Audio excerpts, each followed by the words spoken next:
Docker desktop. Tetap harus install Docker engine-nya. Makanya aku pengen tahu nih teman-teman kira-kira ada kesulitan nggak untuk install Docker engine-nya di laptop masing-masing.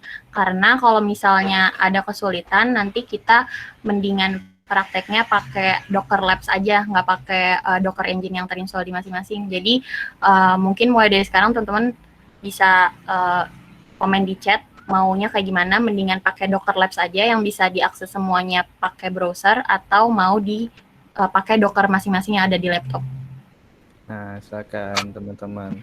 Kita lebih mau pakai apa tadi, Docker Labs ya atau? Iya, Docker Labs yang bisa kita akses di browser atau voting. Oke, yang ini ada yang jawab, ada yang udah install Docker Desktop sama VS Code.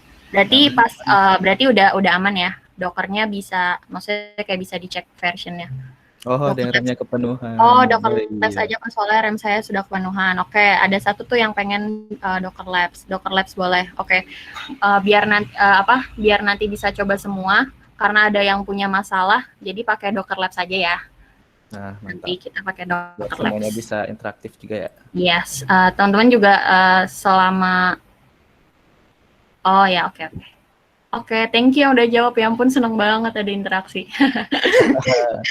Terharu. Jadi tersenyum. Ayo, nih kita 1 menit lagi ya, mulai 13.35. Iya, oke. Semangat.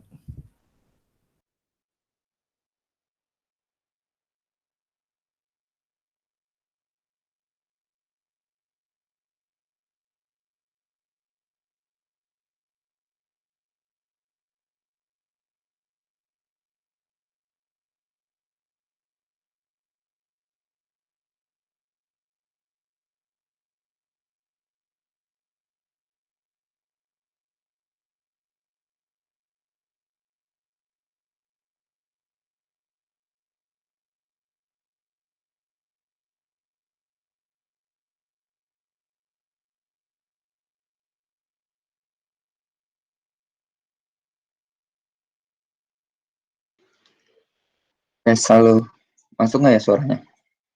Halo, masuk. Masuk.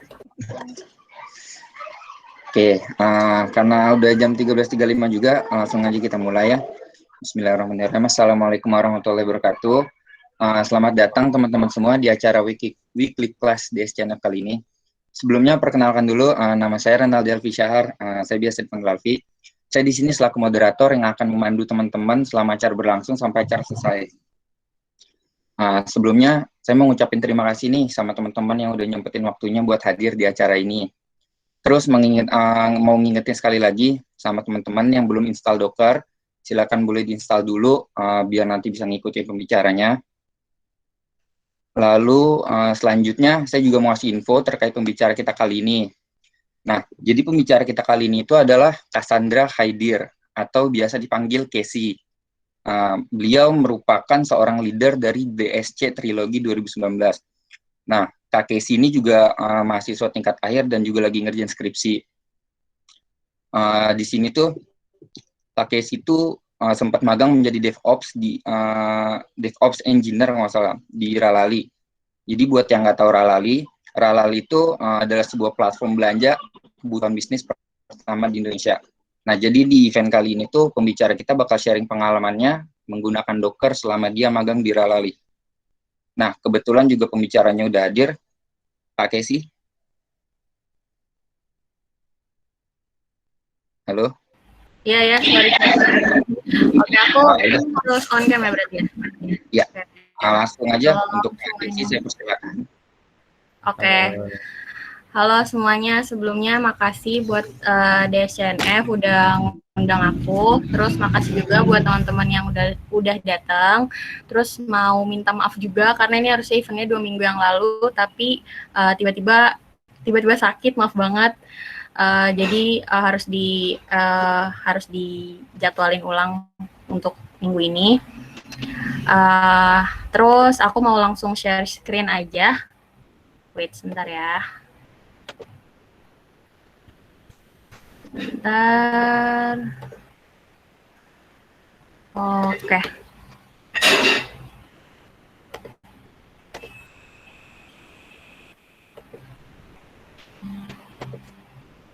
Oke, screen aku udah kelihatan ya.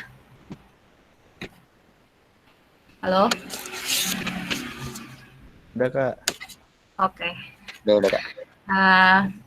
Kita mulai. Sebelumnya kenalin, tadi udah makasih juga udah dikenalin juga, nama aku Cassandra Haidir, biasa dipanggil Casey. Aku di Asialit tahun 2019-2020 yang berarti sebelum Rehan.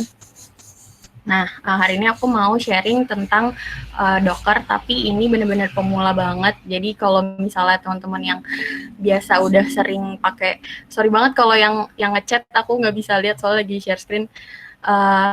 Jadi kalau misalnya teman-teman yang sehari-harinya kayak udah sering pakai Docker, udah sering develop pakai Docker, mungkin bakal rada boring soal ini karena ini benar-benar pemula banget. Nah, terus introduction sedikit, makasih juga tadi udah dikenalin. Ya benar, aku tadi kan di Asialit Universitas Trilogi tahun lalu, terus tahun kemarin aku sempat part-time sebagai DevOps Engineer di ralali.com. Jadi itu aku sebenarnya internship dulu dari Januari sampai Juli. Selama 6 bulan, terus habis itu karena Juli ke September itu lagi libur, jadi sekalian aja extend untuk part-time sampai September. Terus sekarang aku mahasiswa sistem informasi, semester akhir ya, lagi skripsian, dan juga kebetulan aku juga sekarang lagi sambil jadi cloud student di Bangkit Academy yang 2021. Kalau teman-teman ada yang cloud student juga, berarti kita temenan. Oke. Terus, nah Docker. Nah, jadi hari ini kita bakal bahas beberapa topik. Yang pertama itu kita bakal bahas apa itu Docker sih, konsepnya itu kayak gimana. Terus kita juga bakal bahas kenapa ada Docker gitu, masalah apa yang diselesain dengan adanya teknologi Docker ini. Terus habis itu fungsinya apa dan cara pakainya gimana. Terus kita bakal ngebahas dasar-dasar Docker yang perlu diketahuin itu ada 3, itu Docker Hub, Docker Image, dan Docker Container. Terus yang terakhir kita bakal ada hands-on, kayak yang tadi aku bilang, karena tadi udah sepakat maunya pakai Docker Labs aja, kita nanti bakal pakai Docker Labs.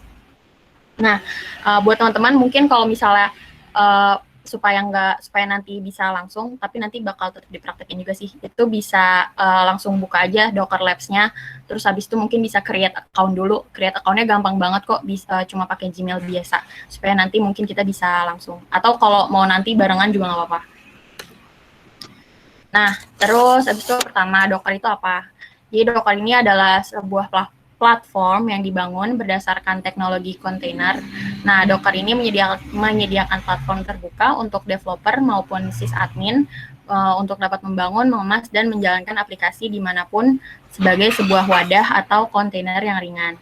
Nah, dari pengertian itu pasti muncul pertanyaan lagi dong, kontainer itu apa? Kenapa kontainer dan fungsinya itu apa? Nah, untuk memahamin konsep kontainer itu sendiri, aku mau cerita sedikit soal evolusi software deployment dari yang tadinya nggak ada teknologi kontainer ini sampai di mana teknologi kontainer ini dipakai sama developer-developer di seluruh dunia. Jadi sebelumnya itu di sini kalau kalian lihat di gambar itu ada 3 fase secara garis besar dari evolusi software deployment. Yang pertama itu fase traditional deployment, di mana di fase traditional deployment ini aplikasi yang dibuat itu dideploy langsung di server fisik, jadi tanpa pakai teknologi apapun. Nah, terus abis itu di fase yang kedua itu ada virtualized deployment, di mana di dalam satu server fisik ini kita bisa bikin beberapa virtual machine untuk nge-deploy beberapa app di virtual machine tersebut, supaya app-nya itu nggak saling bertabrakan. Sebenarnya saling bertabrakan agak rancu ya kata-katanya.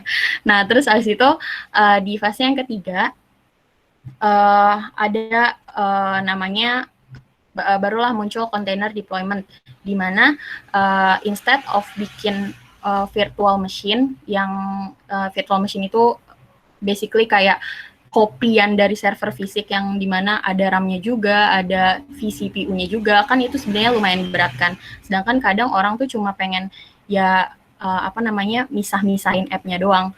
Nah, muncullah teknologi yang namanya container, di mana si container ini mengemas aplikasinya terus library yang dia butuhin, file konfigurasi, dan pokoknya apapun yang dibutuhin sama app-nya itu dikemas di dalam sebuah wadah, yang kemudian wadah itu tuh bisa kita deploy langsung di server fisik, atau bahkan bisa kita deploy di virtual machine juga. Jadi mungkin banget tuh ada arsitektur yang ini ada server fisik, di dalam server fisik ada virtual machine, terus abis itu di dalam virtual machine-nya itu ada kontainer-kontainer aplikasi lagi. Itu mungkin banget. Nah, terus kenapa sih harus sampai seribet itu gitu? Kenapa harus sampai diciptain kontainer? Jadi kita balik lagi ke pas bagian fase si traditional deployment ini. Di sini aku ada ngasih beberapa poin kenapa traditional deployment ini tuh punya beberapa kekurangan. Yang pertama, biaya tinggi. Kenapa? Karena kayak yang seperti yang dijelasin di poin yang kedua, satu aplikasi satu server. Kenapa sih satu aplikasi satu server? Karena dulu itu gak ada teknologi kayak kontainer yang bisa menjamin aplikasi itu bisa dideploy dengan aman di dalam satu server. Maksudnya beberapa aplikasi bisa dideploy dengan aman di dalam satu server tanpa mereka kayak saling bertabrakan gitu. Karena kan aplikasi kan pasti punya kebutuhan library yang berbeda, terus abis itu mungkin kebutuhan OS yang berbeda juga, dan itu tuh dulu belum ada teknologi yang bisa menjamin aman kalau misalnya aplikasi itu tuh nggak akan saling bertabrakan gitu antara kebutuhannya mereka masing-masing. Nah, makanya untuk mencari aman, sedangkan aplikasi itu krusial banget kan dalam sebuah bisnis. Nah, untuk supaya istilahnya kayak supaya nyari aman, makanya kenapa bisnis itu biasanya ngedeploy satu aplikasi dalam satu server. Dan ketika bisnis itu butuh aplikasi lain, dia mau deploy aplikasi baru, mereka biasanya bakal beli server baru untuk ngedeploy aplikasi itu. Nah, tapi dalam persiapan deployment ini juga nggak jarang terjadi miskomunikasi antara spesifikasi server yang dibeli sama kebutuhan si aplikasinya itu sendiri. Kayak misalnya ternyata server yang dibeli itu nggak cukup untuk performanya si aplikasi ini. Atau sebaliknya, ternyata untuk nyari aman, mereka beli server yang sekalian yang besar dan cepat buat ngedeploy aplikasinya ini. Dan ternyata pas di deploy, si aplikasi ini cuma butuh sekitar 5% sampai 10% sumber daya dari servernya. Makanya kenapa balik lagi traditional deploy ini biayanya tinggi, karena yang pertama kayak gitu nggak terlalu optimal pemakaiannya, nggak terlalu optimal, dan biaya maintenance-nya itu juga besar. Terus abis itu yang di poin ketiga itu ada hard to scale. Kenapa? Karena dengan sistem traditional deployment ini, kalau misalnya load dari aplikasinya itu semakin banyak, dia cuma bisa di scaling secara vertikal, yaitu dari sisi servernya aja, nggak bisa dari sisi aplikasinya. Terus yang keempat, ini doesn't work on my machine. Ini mungkin masih sering terjadi juga di kita, kayak misalnya kita lagi bikin aplikasi nih sama temen. Nah, terus temen kita ini pengen nambahin fitur dan dia pengen ngejalanin aplikasinya di laptopnya dia. Terus di laptop kita jalan, tapi di laptop dia nggak jalan. Terus ternyata masalahnya cuma karena dia lupa nambahin library inilah, atau dia udah nambahin library tapi versionnya beda sama yang kita pakai. Kan itu kan bener-bener makan waktu banget kan dalam sisi development. Nah, terus abis itu untuk nyelesain beberapa masalah bisnis itu tuh muncul deh teknologi yang namanya mesin virtual, di mana di dalam satu server fisik ini kita bisa punya beberapa virtual machine, yang literally virtual machine itu tuh kayak copy dari sebuah server fisik, di mana dia benar-benar nge-copy semua sistem operasinya, termasuk binary-nya, termasuk aplikasinya, dan sebagainya. Dan dia juga punya RAM juga, punya virtual CPU juga. Jadi istilahnya virtual machine ini tuh kayak copy dari hardware, copy dari sebuah hardware. Nah, dari sini dia nyelesain masalah di mana kita nggak bisa deploy beberapa aplikasi di dalam satu server. Karena dengan adanya virtual machine ini, kita bisa deploy aplikasi kita di dalam virtual machine itu, jadi mereka nggak saling mengganggu, nggak saling bertabrakan, karena kita bisa punya library yang beda-beda antara virtual machine, bisa punya operating system yang berbeda-beda juga. Nah, tapi karena dia menyelesaikan beberapa masalah kayak bisa deploy aplikasi dalam satu host server, terus biayanya juga jadi lebih optimal karena server fisiknya bisa digunain secara penuh. Terus tapi minusnya itu karena dia ini merupakan copy dari sebuah hardware, jadi dia juga butuh sumber daya yang banyak. Jadi istilahnya sumber dayanya si server fisik ini itu tuh juga harus berbagi sama si virtual machine. Yang itu menyebabkan aplikasi yang udah jalan di server fisiknya ini, yang udah berjalan di server fisiknya tuh jadi rada lemot dong, karena kan sumber dayanya harus berbagi. Jadi kalau misalnya kita pengen punya beberapa virtual machine dalam satu server fisik itu, kita harus punya server fisik yang benar-benar besar dan cepat. Terus mesin virtual ini sulit untuk melakukan migrasi. Tapi bukan berarti mesin virtual ini bukan jadi solusi ya untuk beberapa bisnis. Mesin virtual ini masih banyak banget dipakai sekarang. Kayak contohnya kalau misalnya kalian pernah nyoba cloud computing, itu tuh biasanya mereka punya produk namanya virtual machine. Kayak kalau di Google Cloud itu namanya compute engine. Nah, biasanya baru tuh kita nge-deploy kontainer di dalam si compute engine itu, di dalam si virtual machine itu. Nah, terus abis itu baru deh muncul kontainer, di mana wait sebentar, aku cek. Oke. Nah, baru dia muncul teknologi namanya kontainer, di mana si kontainer ini bisa mengemas satu aplikasi beserta library-nya, file konfigurasinya, instalasinya, dan berbagai macam yang dibutuhin sama aplikasi itu di dalam sebuah wadah. Nah, tapi bedanya apa sama virtual machine? Bedanya kontainer ini bukan virtualisasi dari sebuah server, dia tuh cuma virtualisasi dari sebuah sistem operasi. Kalau virtual machine itu kan dia bahkan punya RAM-nya sendiri, punya virtual CPU-nya sendiri. Kalau kontainer ini enggak, dia nggak punya kayak gitu. Terus abis itu keuntungannya jadinya works on my machine.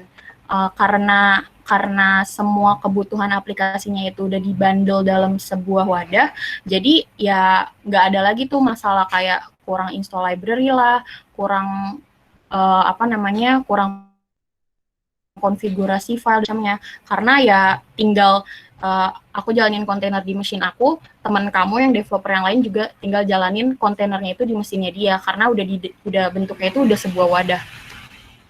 Nah, terus abis itu kontainer ini juga mendukung berbagai bahasa pemrograman, berbagai sistem operasi, dan berbagai infrastruktur. Terus sumber daya yang digunakan sedikit. Ini juga perbedaannya sama virtual machine.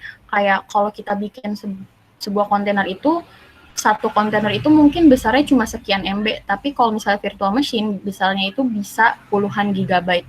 Nah, terus abis itu highly scalable.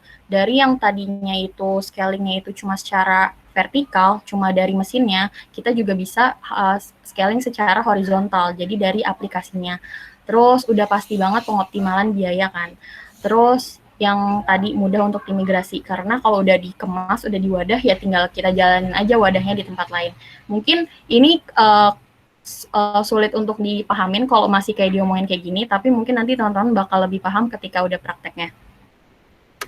Nah, terus abis itu dasar-dasar Docker. Kita bakal bahas tiga konsep, itu Docker Hub, Docker Image, dan Docker Container. Nah, oke. Ya, ini. Terus abis itu yang pertama itu, sebelumnya itu kita bahas dulu nih arsitektur Docker itu kayak gimana sih. Jadi arsitektur Docker ini dia pakai client server arsitektur, di mana setiap kali kita ngejalanin Docker command, si Docker client ini bakal memberikan perintah yang kita jalani itu ke Docker daemon, dan Docker daemon ini bakal ngejalanin background prosesnya dari perintah yang tadi kita jalanin itu. Kayak contohnya misalnya aku pengen aku ngejalanin perintah Docker pull untuk narik image dari Docker registry. Docker registry ini sebenarnya konsepnya sama kayak kalau teman-teman tahu GitHub atau GitLab, tapi bedanya kalau GitHub itu kan repositori untuk file codingan teman-teman semua kan. Tapi kalau registry ini, Docker registry itu repository untuk nyimpen Docker image yang udah dibikin sama teman-teman. Jadi bisa saling kolaborasi juga sama developer-developer lainnya. Nah, misalnya aku ngejalanin perintah Docker pull untuk narik image dari Docker registry-nya ini. Nah, nanti si Docker daemon bakal secara default ngejalanin background proses untuk ngambil image di Docker Hub, terus abis itu ditarik ke Docker hostnya. Nah, Docker image ini karena dia sifatnya masih build time, dia belum bisa ngapa-ngapain. Tapi untuk bisa ngapa-ngapain itu kita jalanin dalam sebuah Docker container kayak gitu. Nanti kalau misalnya kurang paham, nanti mungkin bakal lebih paham ketika udah praktek lagi-lagi. Oke. Nah, terus kita bahas satu-satu dari ketiga komponen itu. Yang pertama Docker Hub atau Container Registry. Jadi Docker Hub ini adalah tempat menyimpan Docker image. Jadi Docker Hub adalah registry publik yang dapat digunakan oleh siapa saja dan Docker dikonfigurasi untuk mencari gambar di Docker Hub secara default. Jadi kalau misalnya kayak tadi tuh kita ngejalanin perintah Docker pull Ubuntu misalnya buat narik image Ubuntu. Dia bakal narik image itu secara default dari Docker Hub, bukan dari container registry yang lainnya. Kalau kita pengen narik container registry yang lainnya kayak AWS ECR, terus Google Container Registry itu ada kita harus nge-spesifikasiin lagi.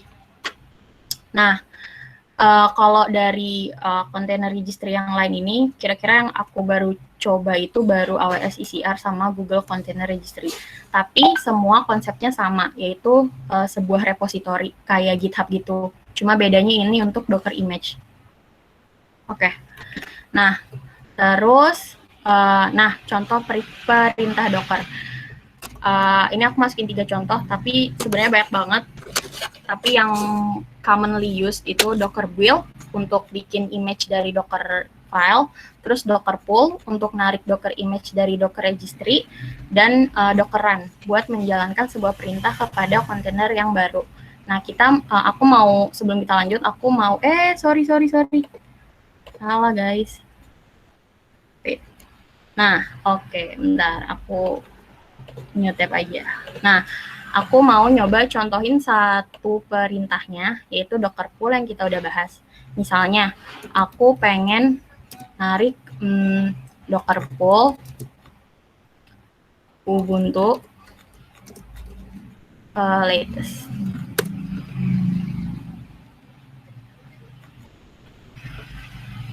Nah, ini dia bakal secara default narik image yang udah ada di Docker Hub, yang udah dibikin sama si developer Ubuntu ini, developer image Ubuntu.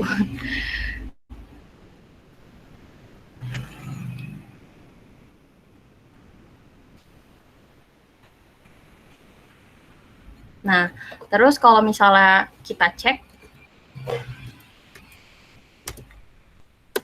nah, aku udah punya satu Docker image yang di lokal aku yang aku tarik dari Docker Hub. Terus misalnya bisa juga aku mau Docker pull hello world. Wait, typo.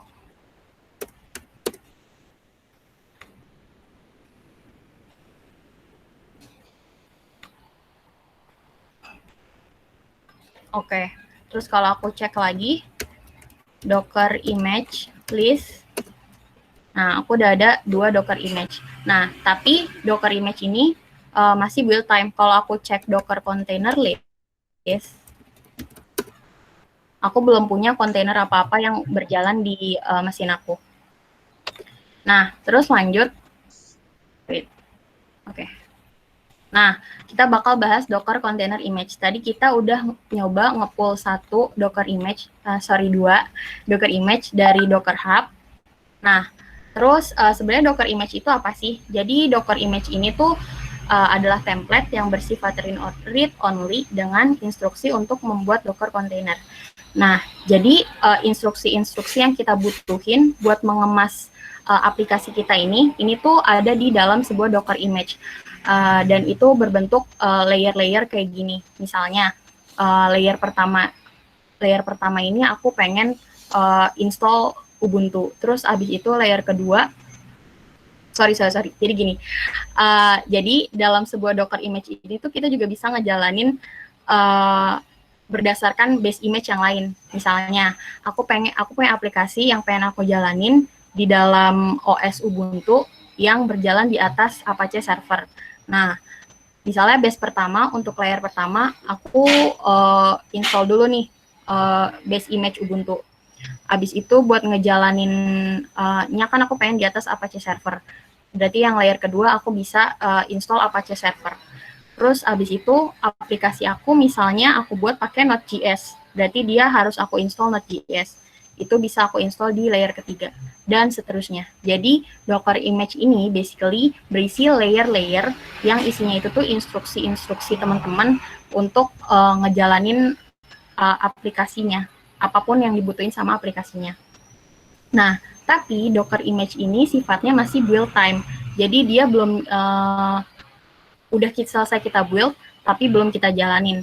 Nah, dari Docker image ini kita bisa ngejalanin satu atau lebih kontainer dari Docker image ini.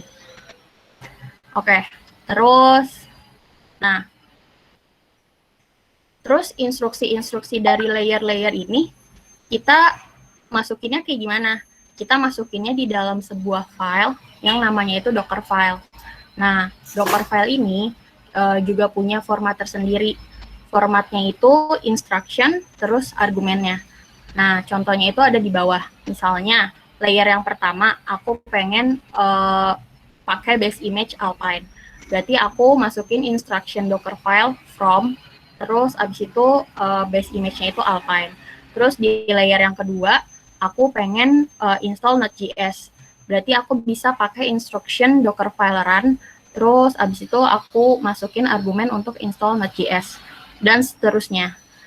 Docker file instruction ini ada banyak. Ada yang buat mengcopy file, buat running sebuah perintah juga, dan sebagainya. Nah, teman-teman kalau misalnya pengen lihat macam-macam instruksi yang bisa kita pakai di Docker file itu, bisa lihat di documentation-nya Docker di link yang aku taruh di sini. Mungkin nanti slide-nya bakal aku share juga. Oh ya Kak, maaf Kak, itu tadi Ya? baterainya sekarat atau gimana? Kenapa? Baterainya tadi kelihatan sekarat gitu. Gimana? Apanya? Oh, enggak apa-apa, itu Oh. emang baterainya ini kok. Oh, ya deh. Oke. Lanjut. Nah, terus abis itu, ini ada beberapa Docker command yang kita pakai buat Docker image. Yang pertama itu ada Docker build untuk membuat sebuah image dari Docker file. Terus ada Docker image list, tadi kita udah nyoba untuk nge-list daftar image yang ada di mesin kita. Terus Docker pull buat narik image dari repository atau Docker Hub atau repository yang lain. Terus Docker push untuk mengupload image ke repository, Docker RM untuk menghapus image, dan Docker tag ini buat memberikan tag ke image yang udah kita buat. Oke. Terus abis itu, ini sedikit menjelaskan lagi tentang image dan layers. Jadi ini aku lihat dari tadi kan kita udah coba nge-pull Docker Ubuntu latest kan.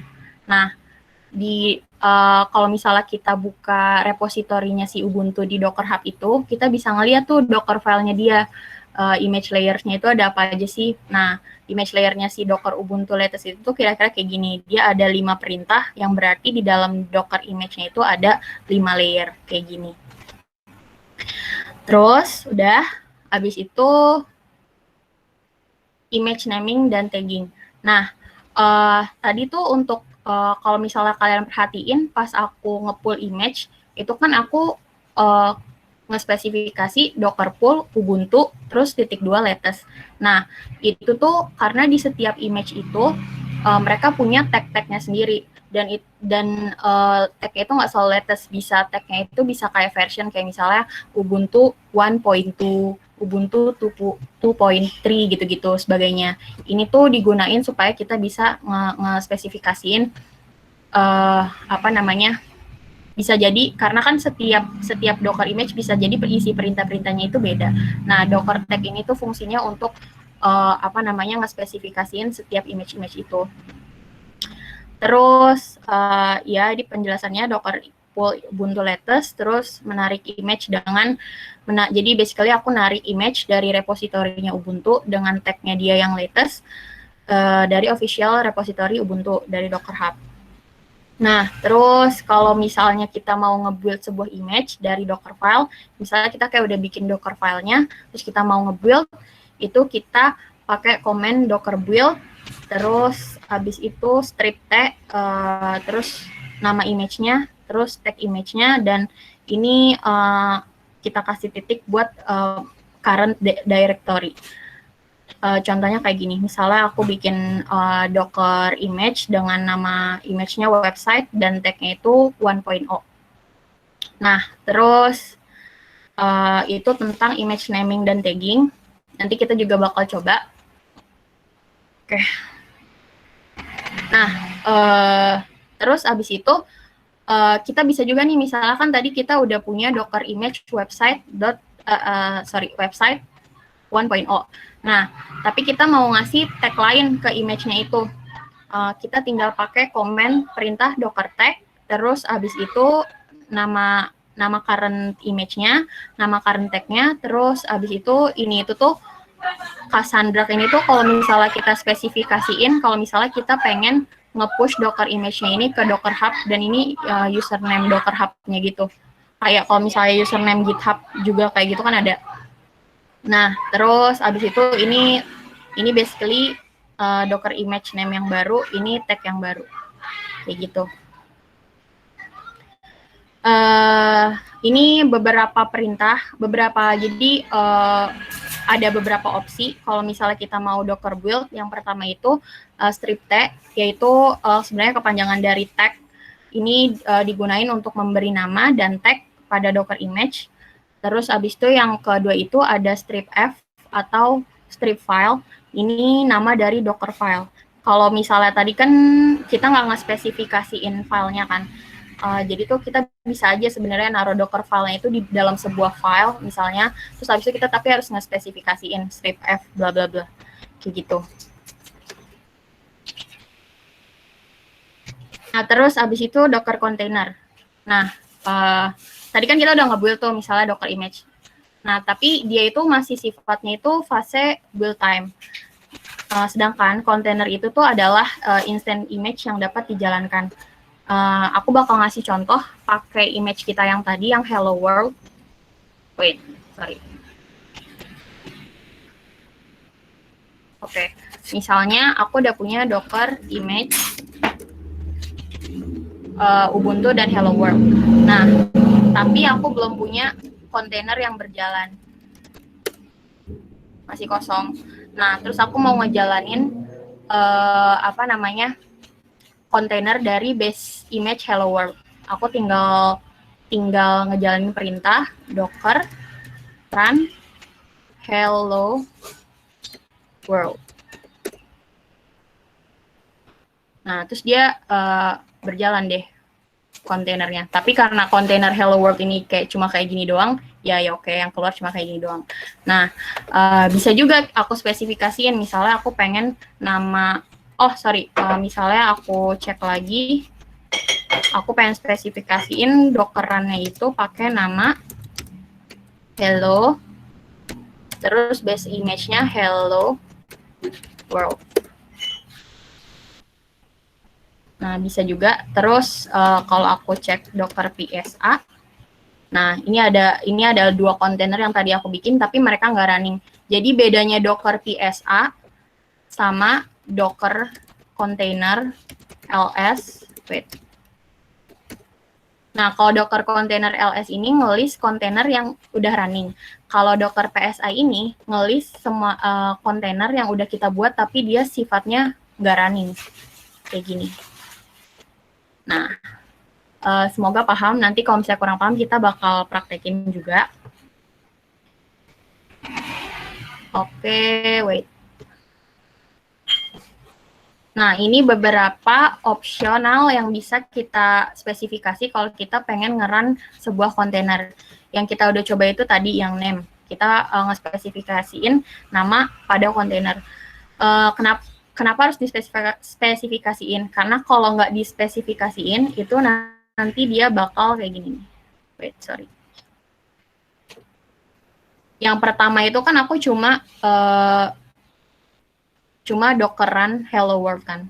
Nah, kalau kalian lihat di sini, kontainer aku yang pertama itu namanya tuh nama random yang dikasih sama si Dockernya. Karena aku nggak spesifikasiin nama kontainernya. Kan kalau kayak gini nanti jadi susah kan ngebedainnya. Makanya kita sebisa mungkin harus kalau mau ngerain kontainer itu harus kasih nama ke kontainernya. Kayak gitu. Terus ada lagi option detach strip day. Ini kalau kita mau menjalankan kontainer pada background. Terus strip pay itu kalau kita mau ngejalanin kontainernya itu pada port tertentu. Nanti kita bakal coba juga. Contohnya ini kayak contoh yang sama juga contohnya sebenarnya kayak tadi, Dockeran strip name buat ngespesifikasi namanya. Terus ini pakai image Ubuntu. Ini sorry ini kayak salah, ini harusnya nggak pakai strip itu sih. Oke. Terus hands on. Nah, sekarang kita mau nyoba. BTW cepet juga ya, apa aku kecepetan? Kalau misalnya ada yang bingung di itu aja ya, di chat aja. Nah, jadi kita nanti bakal ngapain? Kita bakal wait, bentar.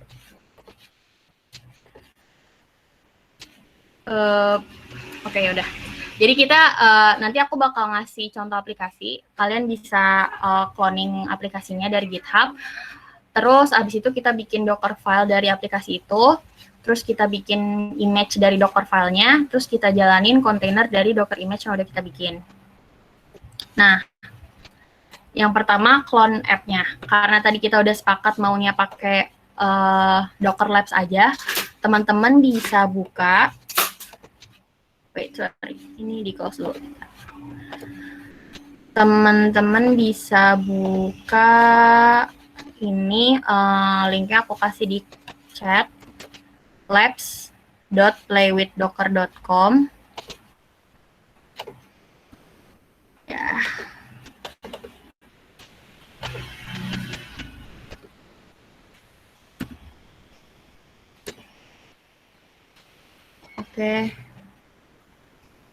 Oke, teman-teman bisa buka labs-nya. Oh, tadi suaranya putus-putus ya. Sekarang putus-putus nggak? Aman kok, Kak. Oke. Nah, teman-teman bisa buka labs-nya. Terus, abis itu, buat yang udah bikin akun, bagus. Tapi kalau yang belum bikin, nggak apa-apa.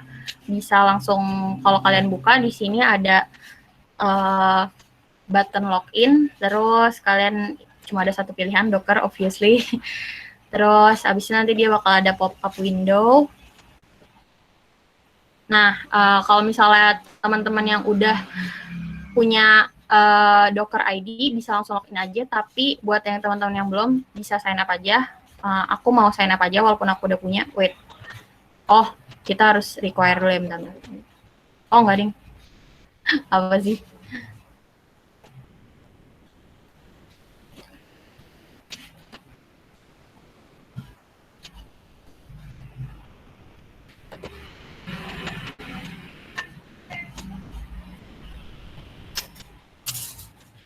Sorry, lemot internet ya.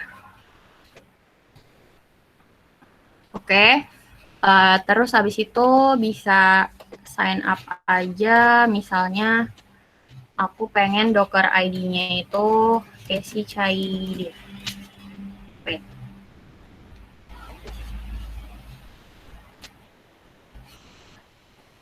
Oke. Terus aku pengen emailnya itu, aku pakai email kampus.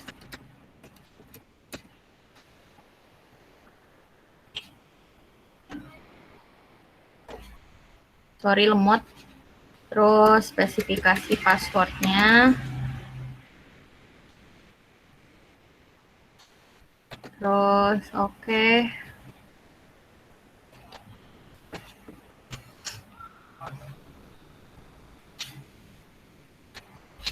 Sign up.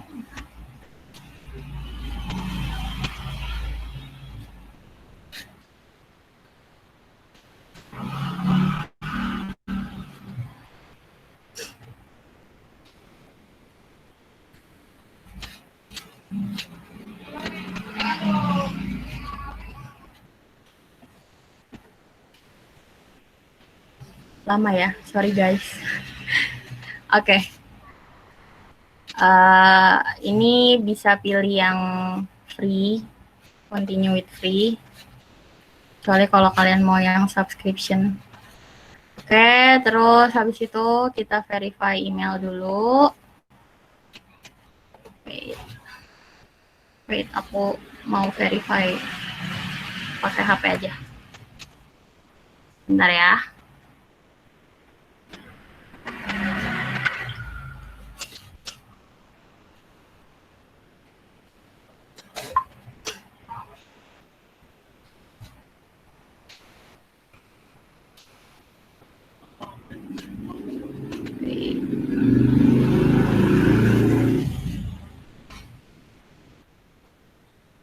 Aku verify.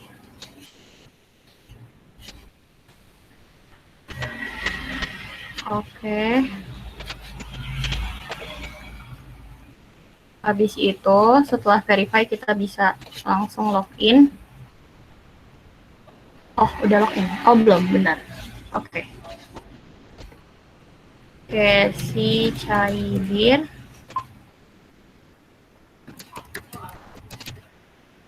Oke.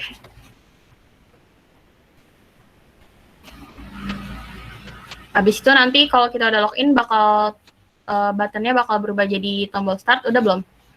Buttonnya berubah jadi start, terus diklik aja.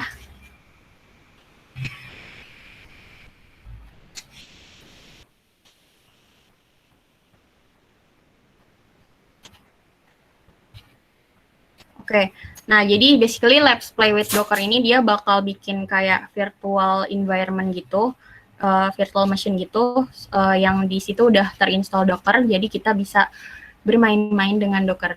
Nah, teman-teman udah muncul layar kayak gini belum? Bisa jawab di voice aja, soalnya biar aku nggak bolak-balik ke Jimit-nya. Udah muncul kayak gini? Udah? Oke, nah di sebelah kiri bisa langsung add new instance aja. Ini di sebelah kiri kalian ada add new instance. Nah, terus kemudian nanti muncul kayak gini. Tunggu sebentar, dia lagi initializing. Oke, udah muncul kayak gini. Udah ada IP address-nya, udah ada memorinya, terus kita udah bisa ngelihat terminalnya di sini. Udah belum? Sudah, Kak. Halo? Sudah, Kak.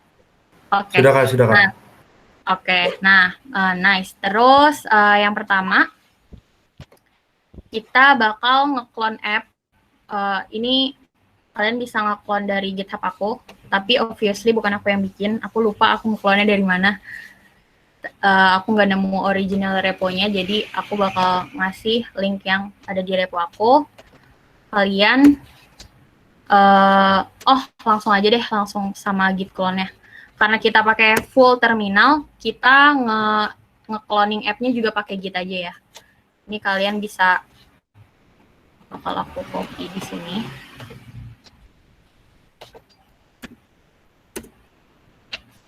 Nah, komen yang tadi aku kasih di kolom chat ini, kalian bisa jalanin di sini, di terminalnya, untuk nge-clone app-nya.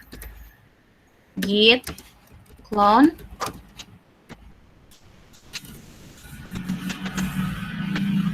github.com Cassandrach individual project.git. Oke, habis itu enter.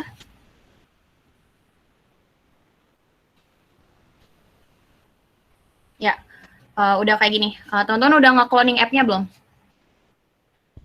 Saya jawab di voice lagi, karena aku malas pindah-pindah window.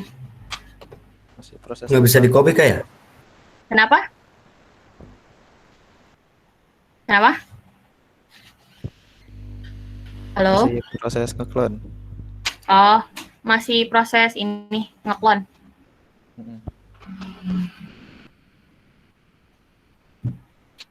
Coba kita lihat apakah ada balasan. Gimana, mungkin kalian bisa balas di chat. Kalian udah nge-clone app-nya atau belum?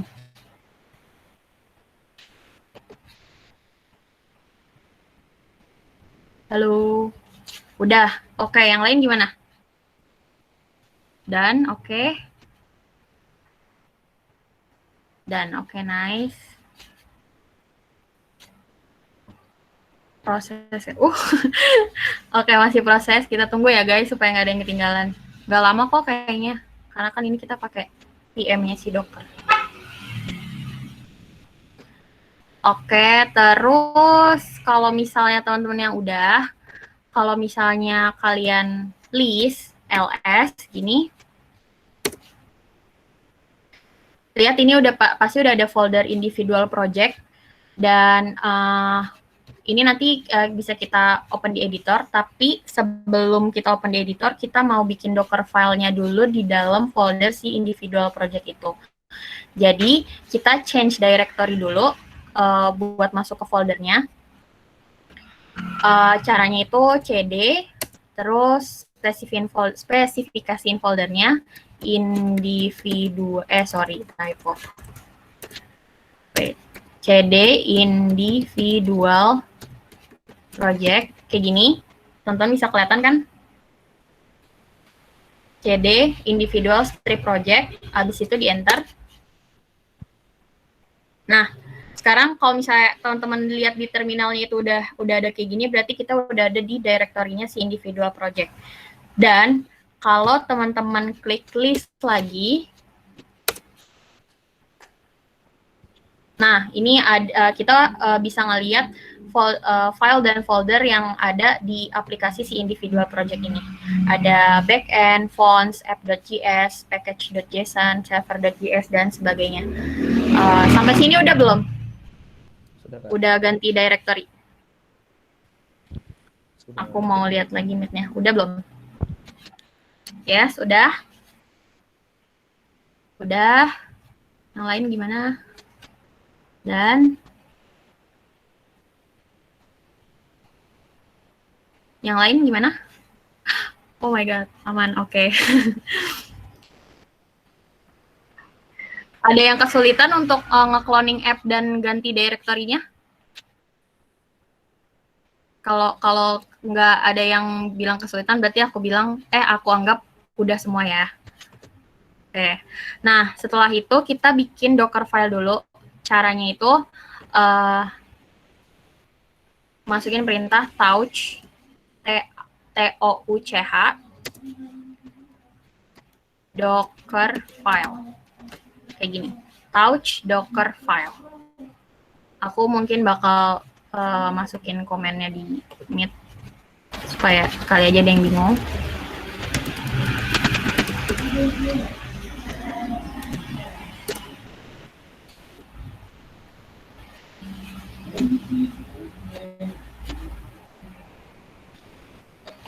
Oke, terus habis itu enter.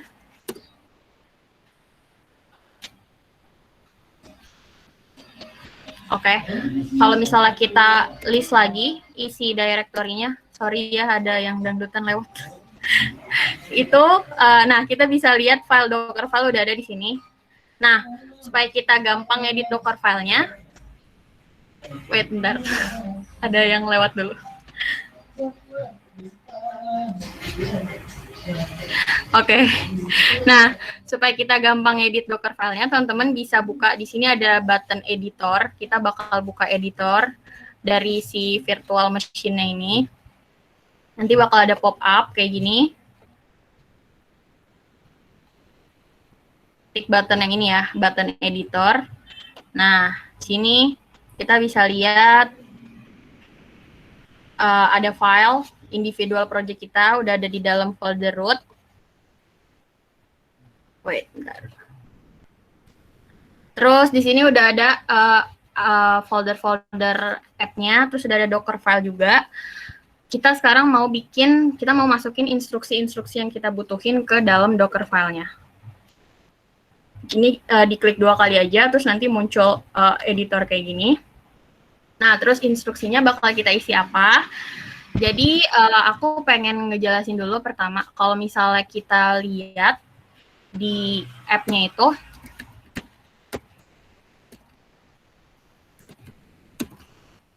Cassandra individual project.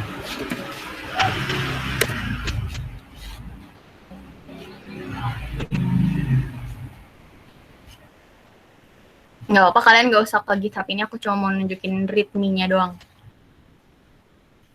Oke, kalau misalnya kita lihat di readme-nya ini, buat ngejalanin app-nya itu ada 3 step. Yang pertama kita harus run npm install, terus abis itu kita cara nge-runningnya itu node server.js, terus abis itu dia berjalan di port 8080. Untuk untuk nge-run npm install ini berarti kan kita harus nge-install Node.js dulu kan, karena npm itu kan bagian dari Node.js. Nah, berarti secara garis besar kita bakal ngelakuin instruksi-instruksinya itu ada 3. Install Node.js untuk menggunakan npm, terus install dependencies menggunakan npm, terus jalankan aplikasi menggunakan port 8080. Nah, TBH supaya kita, kok TBH sih apa sih?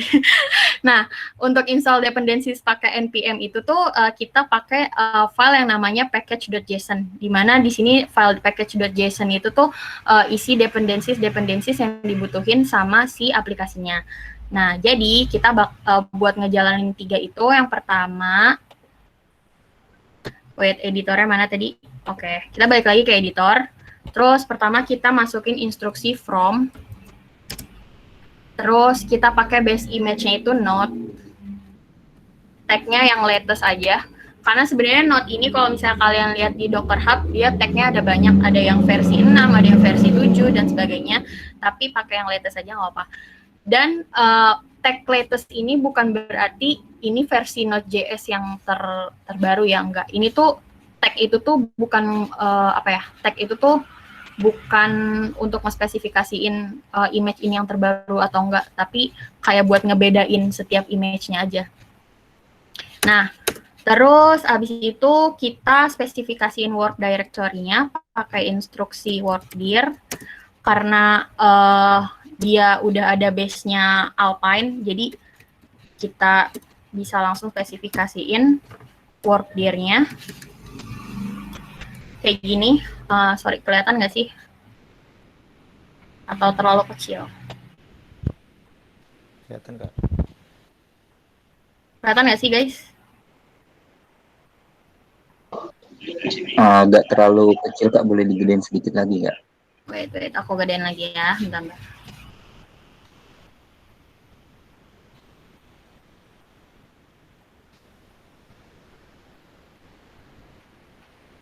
Wow, ini udah gede banget nih. Segini kelihatan nggak?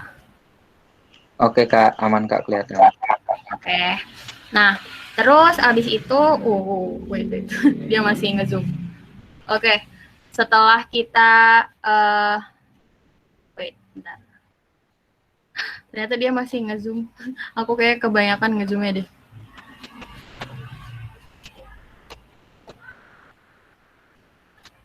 Wait. Fix aku kebanyakan nge-zoomnya, guys. Bentar ya, ini rada lemot.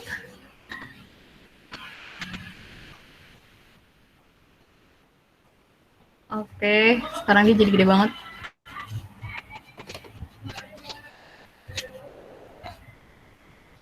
Fix ini lemot, maaf ya guys, bentar ya guys. Aku terlalu banyak nge-zoomnya. Aku reset aja dulu.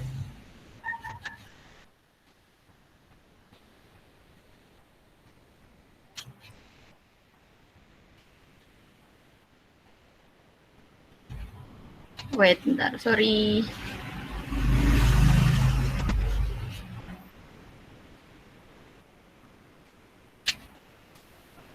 Oke, bentar ya guys, sorry.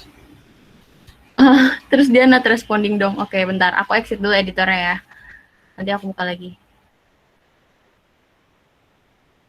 Oke.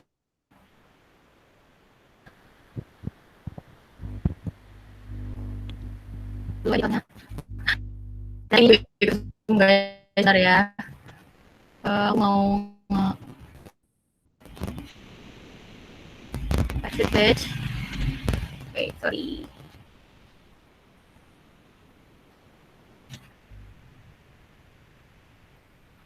Aku mau buka sini ya, bentar.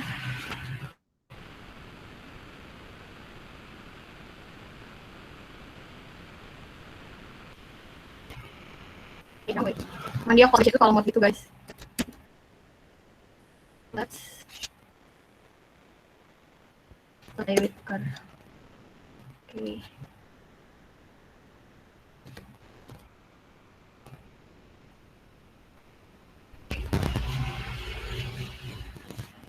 Sorry aku lewat karena tadi gak sengaja kena responding gitu. Oke.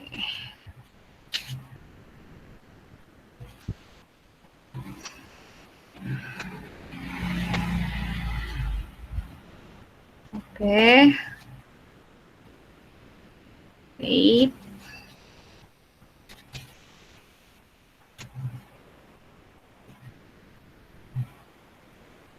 Ya, aku mau git clone ulang.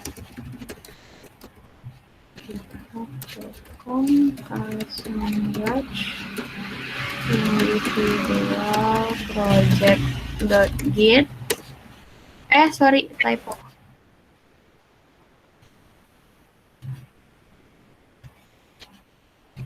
One. Oke. cd individual project couch docker file. Oke, aku buka editor lagi.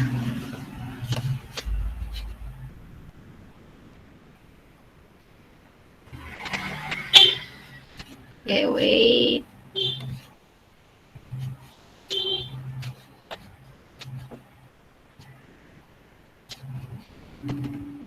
Aku buka lagi docker filenya. Tadi aku masukin instruksi from node latest, terus aku tentuin workdir-nya, user, source, app. Oke, ini aku mau zoom tapi pelan-pelan. Jangan kayak tadi.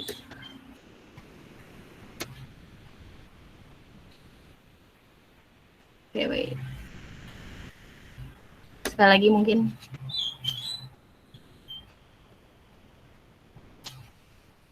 Oke, kalau segini kelihatan nggak guys? Kelihatan nggak? Kelihatan ya. Oke. Nah, terus habis itu yang kedua kita udah di sini kita udah pakai base image node, berarti dia udah otomatis sudah ada npm-nya. Nah, karena kita mau install dependencies-nya itu pakai file si package.json ini, kalau kalian bisa buka juga kalau misalnya kepo, di sini tuh ada dependencies yang dibutuhin sama si app-nya. Aku kurang paham juga, aku nggak terlalu developer banget sebenarnya. Nah, itu kita bisa nge-run command, sorry. Kita copy dulu file package.json-nya. Itu pakai instruksi copy package.json terus ke directory, ke current directory. Nah, habis itu setelah kita copy package.json, kita jalanin command install dependencies-nya itu pakai npm. Kita jalanin instruksi run npm install. Kayak gitu nanti dia langsung otomatis install dependencies yang dibutuhin dari package.json ini. Terus step yang keempat, kita mau nge-copy semua file app yang ada di sini ke Docker-nya, ke kontainernya. Itu kita jalanin lagi copy semua file ke current directory. Terus tadi kan di penjelasan app-nya itu, untuk ngejalanin app-nya itu kita harus ngejalanin node server.js kan. Nah, untuk masukin perintah command line kayak gitu kita bisa pakai instruksi cmd. Terus kita bikin brackets. Terus kita masukin instruksinya, node, dan filenya server.js. Oke, sampai sini udah belum semuanya? Udah Kak. Bisa jawab di Udah Kak. udah? Sudah. Udah ya? Coba aku cek di Google Meet. Oke, bukan ini. Meet. Udah ya. Kalau nggak ada yang jawab belum, berarti aku anggap udah. Terus abis itu kita save Docker filenya. Save. Nah di situ nanti bakal ada notifikasi file save. Abis itu kita balik lagi ke playground-nya, ke terminalnya. Wait, ini di mana? Oke. Nah, terus abis itu kita mau build image-nya kan. Kita bakal build image-nya dengan ngejalanin docker build. Wait. Image. Strip T maksudnya. Untuk nge-tag image-nya, itu aku pengen namain image-nya itu bulletin. Misalnya bulletin versi 1. Aku tag image-nya pakai 1.0. Abis itu spesifikasiin current directory. Udah kayak gini, abis itu enter. Tapi pastiin pas kalian jalanin docker command ini, kalian ada di directory individual project ya. Karena file docker filenya itu ada di directory individual project. Kalau misalnya kalian nggak ada directory, nggak di sini, nanti bakal error pasti. Karena dia nggak bisa nemuin docker filenya. Itu enter. Ini dia bakal nge-pull layer-layer yang tadi udah kita masukin di docker filenya.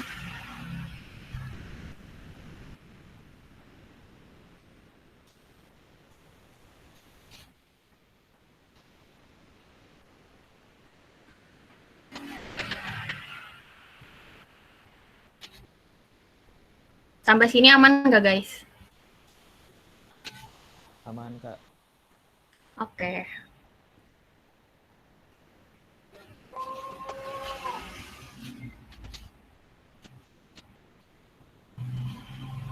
Kalau misalnya ada warning kayak gini nggak apa-apa. Ini dia cuma kayak ngasih tahu doang kalau misalnya npm itu ada version yang terbaru.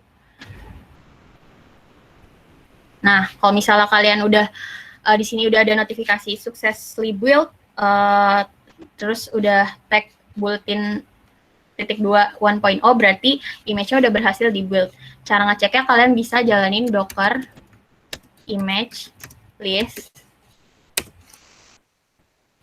Nah, di sini kita udah ada 2 image, yaitu base image yang tadi kita pakai, yang Node, karena dia otomatis kalau misalnya kita pakai base image, dia tuh bakal otomatis narik juga dari Docker Hub. Terus abis itu sama image yang udah kita bikin di Docker file tadi. Bulletin tag-nya 1.0. Nah, terus habis itu, tapi kalau kita cek kontainer yang running, Docker container list, ini belum ada kontainer apa-apa yang berjalan, karena kita baru nge-build image-nya doang, belum nge-running kontainernya. Nah, sekarang kita mau nge-running kontainer si bulletin ini. Tapi ingat tadi kan si aplikasinya ini berjalan di port 8080. Berarti kita bisa pakai optional port buat nge-running kontainernya. Nah, kita bakal jalanin perintah docker run. Abis itu, karena aku pengen dockernya ini berjalan di background. Nanti mungkin kalau teman-teman yang nggak tahu perbedaan berjalan di background sama nggak di background itu apa, mungkin bisa ditanya aja di chat. Itu terus aku spesifikasiin kalau mau berjalan di background itu kita spesifikasiin detach atau strip D. Terus habis itu kita spesifikasiin lagi portnya, strip P. Nah, buat kita spesifikasiin ke portnya dockernya itu, kita harus ngelakuin namanya port mapping. Port mapping itu tuh port yang di mesin virtual kita ini di mapping ke port yang si dockernya. Jadi misalnya port yang mesin aku ini 8080, aku mapping ke portnya si docker yang 8080. Sebenarnya nggak harus selalu 8080 sih, misalnya aku pengen 8084, asalkan portnya itu lagi nggak dipakai sama aplikasi manapun bisa dipakai. Mungkin aku mau pakai 8084 aja supaya bisa ngebedain kalau ini itu tuh port mesin kita, ini port Dockernya. Terus aku spesifikasiin nama kontainernya, strip 2 name. Aku mau namain bulletin aja. Bulletin. Setelah spesifikasiin nama Dockernya, aku spesifikasiin lagi image yang mau aku pakai, yaitu bulletin dengan tag 1.0. Jadi kita langsung aja masukin bulletin .2 1.0.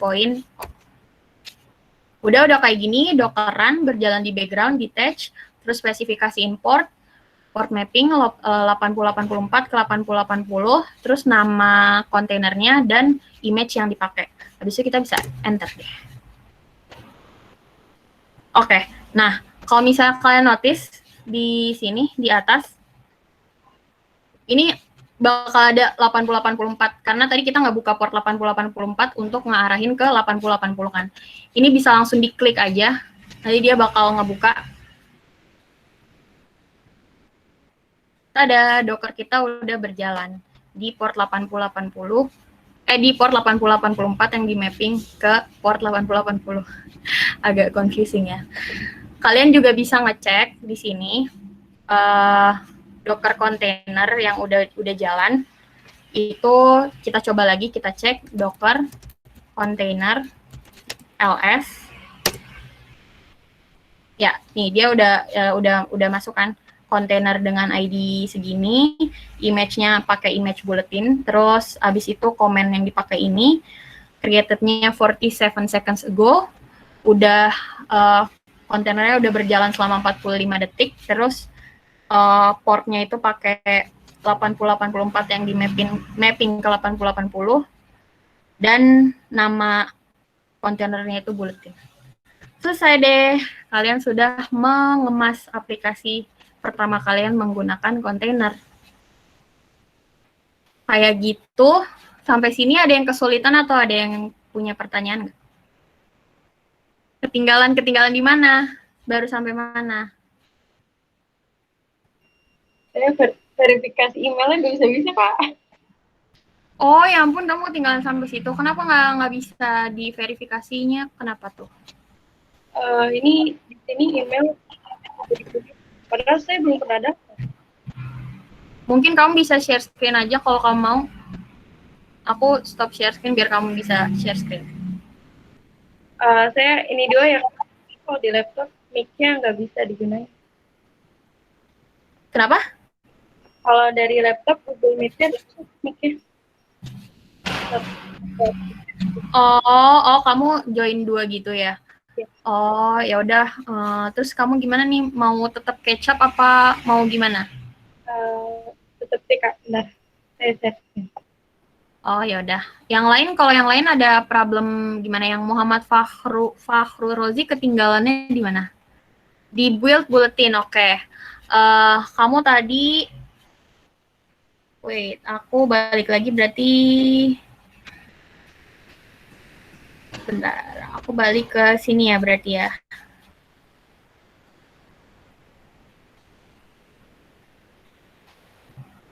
Bentar. Ya, aku balik ke sini. Ini kamu jalanin Docker build, terus spesifikasi strip tag atau strip tag, nama image-nya dan tag image-nya. Terus titik untuk nentuin kalau ini tuh di current directory. Kamu ketinggalannya di mana? Komen ininya kah atau build-nya gagal kah? Mungkin bisa pakai voice aja biar lebih enak. Maaf Pak, itu tadi nama image-nya apa, Kak? Nama image-nya ini aku namain bulletin, terus tag-nya .2 1.0. Aku nggak share screen ya, sorry. Bentar. Wait. Iya, kalau misalnya ada yang udah kayak biasa pakai VS Code, itu juga bisa pakai VS Code. Tadi ini tuh kita pakai lab supaya kayak yang nggak ada Docker di mesinnya bisa, nggak ada Docker di komputernya bisa pakai juga. Nah, ini udah kelihatan belum share screen aku? Udah, ini Kak, aku tapi kok saya nggak bisa, Kak. Bacanya Docker net Docker build requires exactly one argument. Ini kamu udah nggak spesifikin strip tag kayak gini? Mana Kak? Itu Docker sudah build strip tag udah, terus nama image, terus nama titik 2 tagnya udah Kak. udah ditambahin titik di sini belum? Spasi titik. Spasi. Oh, spasi titiknya belum Kak? Enggak. Nah, iya itu mungkin ketinggalan. Itu titik yang sangat berguna. Titik yang walaupun hanya titik tapi itu penting. Ya, Kak, udah Kak. Udah berhasil build-nya. Udah Kak. Udah. Terus habis itu kalau misalnya udah berhasil build-nya, di sini kan pasti dia successfully build, successfully tag. Terus habis itu kalau kamu cek, kamu mungkin bisa coba cek docker image ls, docker image list buat ngecek image kamu beneran udah ke-build atau belum. Nah, nanti di sini bakal ada list image-image yang udah ke-build. Karena tadi kita pakai base image node, makanya kita juga narik node dari Docker Hub. Kalau kamu udah Docker image list, udah muncul image-nya? Sudah Kak. Udah? Oke. Nah, ini opsional aja kalau kamu, ini aku cuma pengen nunjukin doang pas kalau kita udah nge-build image itu belum tentu udah ada kontainernya karena kontainernya belum kita jalanin.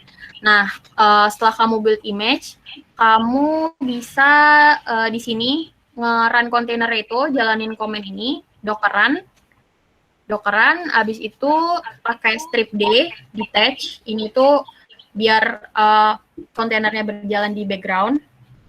Terus untuk nge-spesifikasiin portnya, itu tambahin strip P, dan port mappingnya itu port 8084 ke 8080.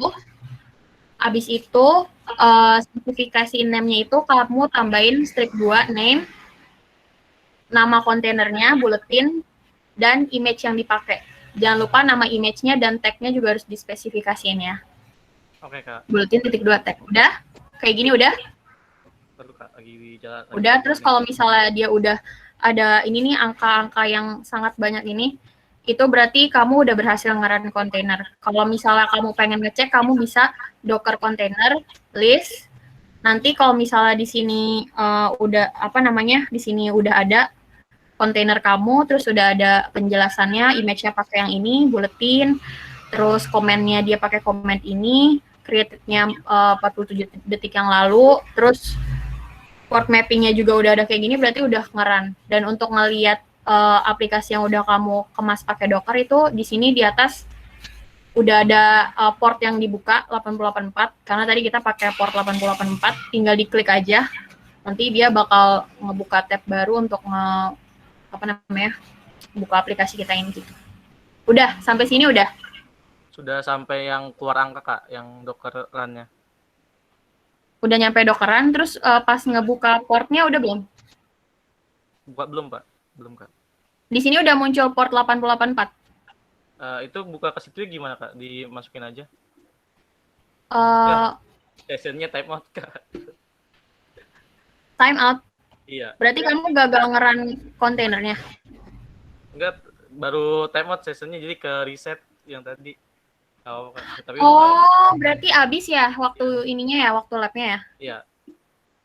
Oh ya ampun, ya berarti kamu harus buka instance baru, berarti harus create instance baru terus coba dari awal. Karena emang ini cuma 3 menit ya.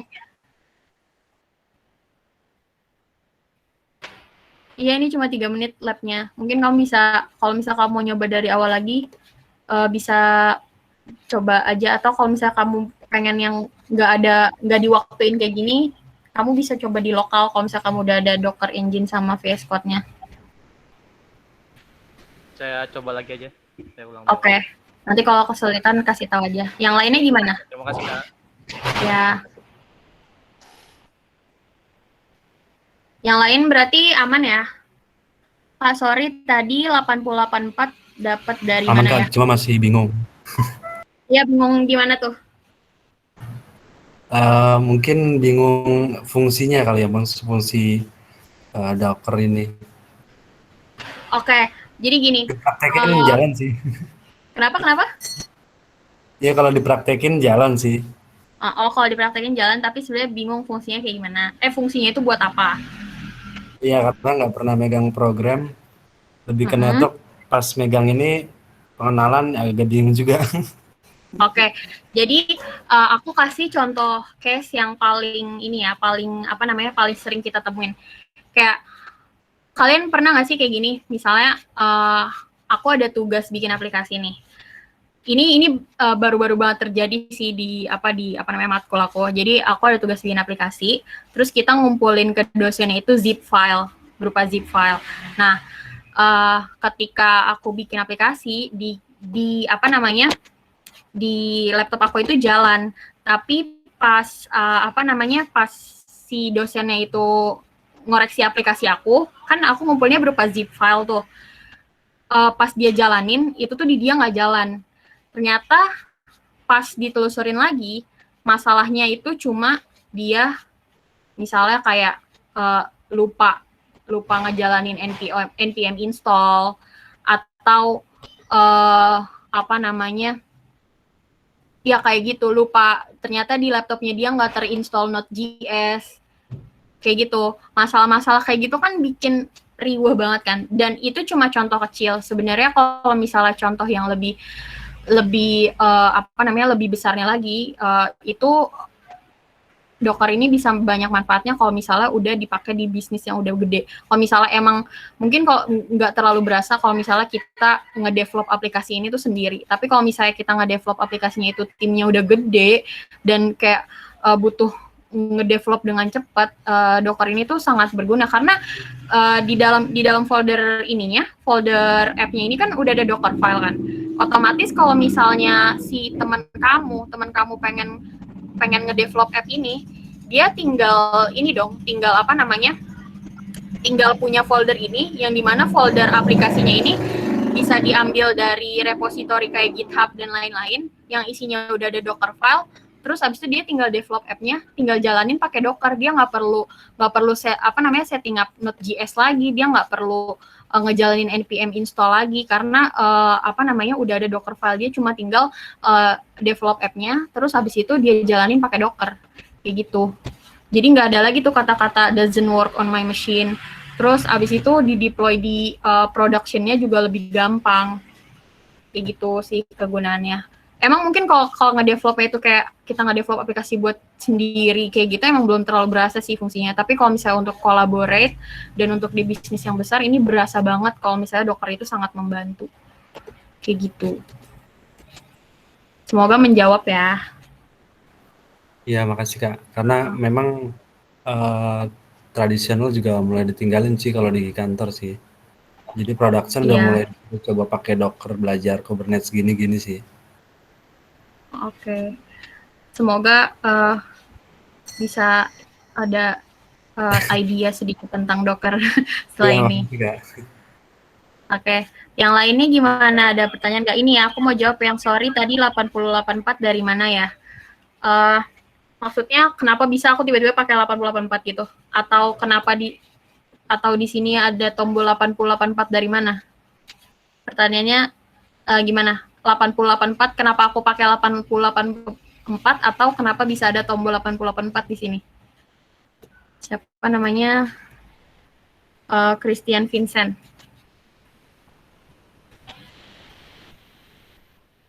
Halo, Christian. Masih ada nggak sih orangnya? Masih ada, tapi mungkin malu. Ya udah nggak apa. Kenapa? Udah dijawab di chat sama dia. Ya udah, aku jelasin aja sih aku ya. Jadi kalau misalnya di mesin kita itu ada namanya port. Port itu tuh apa ya? Kayak gimana ya? Port itu tuh ada banyak, ada port 80, port kayak misalnya kalau misalnya kalian install MySQL di apa namanya? Di laptop kalian itu tuh MySQL itu tuh harus berjalan di, aku lupa port berapa, kalau nggak salah port 60-an deh pokoknya. Nah sebenarnya port mapping ini tuh fungsinya supaya aplikasi itu bisa berjalan di mesin tapi nggak bertabrakan gitu loh. Kayak misalnya aku udah pakai nih port 8084. Terus aku mau pakai lagi aplikasi buat ngejalanin aplikasi di port 8084, itu nggak bisa karena 8084 itu udah aku pakai buat aplikasi si bulletin board ini. Makanya aku harus pakai port lain. Kalau misalnya aku pengen ngejalanin contohnya, misalnya aku mau ngejalanin pakai Docker image yang sama. Docker run d p8084 lagi misalnya. 8084 lagi, terus 8080 name bulletin 2 bulletin 1.0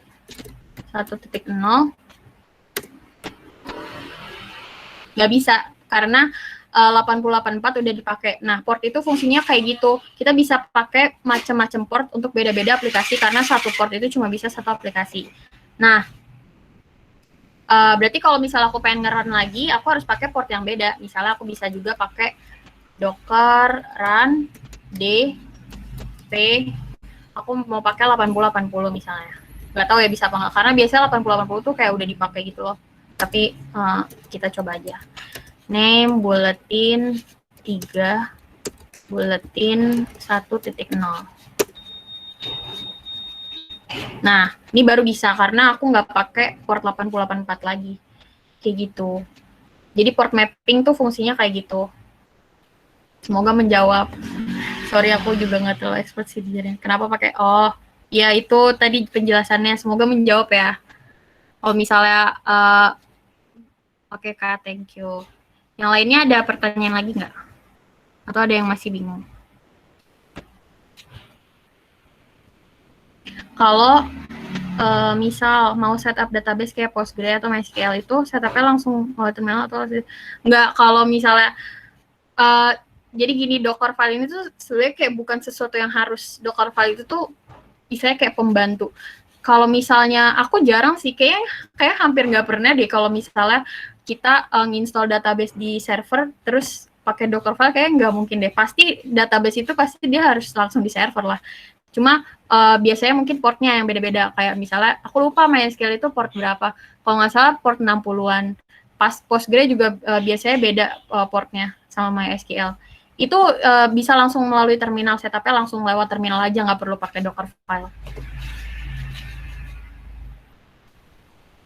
Semoga menjawab. Oke, ada lagi nggak yang pertanyaan?